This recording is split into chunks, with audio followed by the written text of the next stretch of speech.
Dear September rain, you're as heavy as my heart. I drown out the sounds nearby with your pain. It's late and hope they won't find me up here. I wish I knew what it meant to be with others. There's no one in the world but us, and I'm grateful for what my father has done to protect us. But sometimes I think it's hopeless. I've read books about before, where kids went to schools that were away from home, where they could meet other kids like me and learn more than what I know.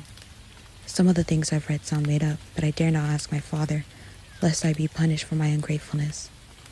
I don't want to be ungrateful. I just want to know more. I wish I could convince them it's okay to know. I think the rain is going away. I can hear myself think, and I worry they'll hear me too. I remember the last time I was found. I thought I wouldn't be able to write again. I told myself I wouldn't write again. I should be grateful that I can. I should be grateful that I'm alive. Dear September rain, thank you for coming again. I want to ask him of things I wonder, but I know it's not the way. Can I ask you instead? What does death feel like? The way everyone died before I forgot the world. Father says God called the sinners and they had to be cleansed before taken back. When I asked him why we were left behind, he smiled and said we were spared. God gave us freedom to live in this world because we were good. When I asked what made us good, he said, I know the way, and all you must do is follow. When I asked if there were more people like us, he nodded and fell to his knees. He cried for the first time in my eyes. I asked him why he was so sad, but when he looked up, he didn't seem sad. He cried with a smile. It wasn't gentle, and I was afraid. He must have known how I felt because he asked if I was terrified of him. I hesitantly said no, and he lost his smile. I remember his hand raised as if to greet me, and then nothing. When I woke up, I could hear the window. It was dark, and a tree was rushing against it. I could hear the wind create creaks in the wood. Elizabeth was sitting in the chair beside my bed. I woke her, and she hugged me. Her little arms couldn't even wrap around me. Such a sweet child she is. I should learn to be more grateful. Check out my page for more content and give a like for this video if you enjoyed it. Dear September rain, may I be forgiven for my transgressions. I thought earlier today of what life would be like if everyone, except Elizabeth and Paul, were gone. I wish desperately for them to leave and never come back. I find myself afraid to speak to Father these days. Mother does nothing but weep when she thinks no one is near, but everyone is aware. She punishes us when she's finished crying. I think it makes her feel better. John is becoming a man and goes out with Father on hunts. He resembles him more each day. Paul is too little to go with them, and I thank the Lord. Elizabeth and he are as sweet as angels. I read a book today about an old man who lived a wonderful life. It taught me a lot as I read, and I felt connected, as if the author knew what I felt.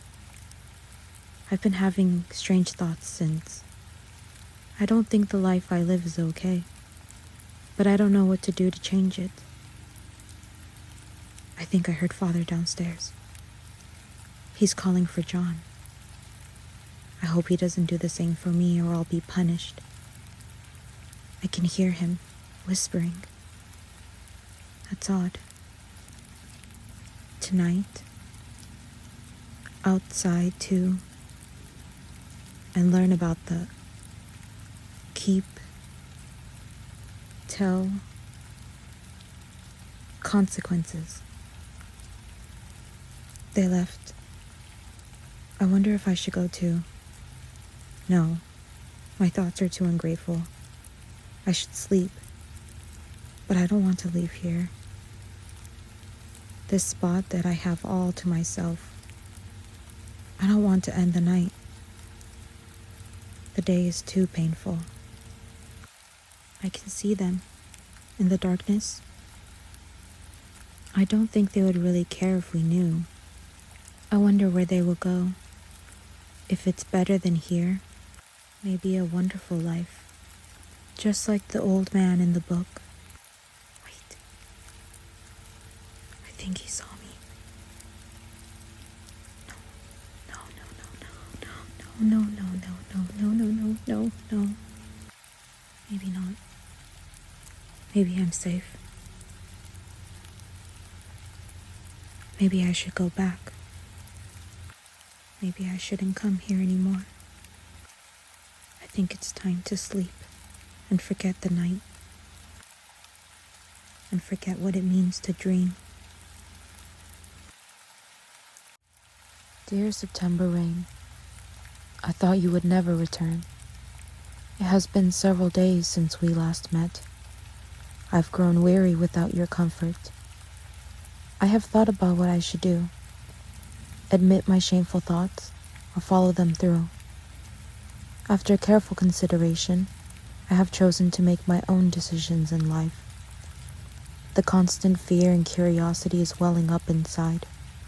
I refuse to abide by rules from someone who does not share his wisdom. I am often left to care for the messes they make, and I lose myself each time. I must know what is behind the walls of nature.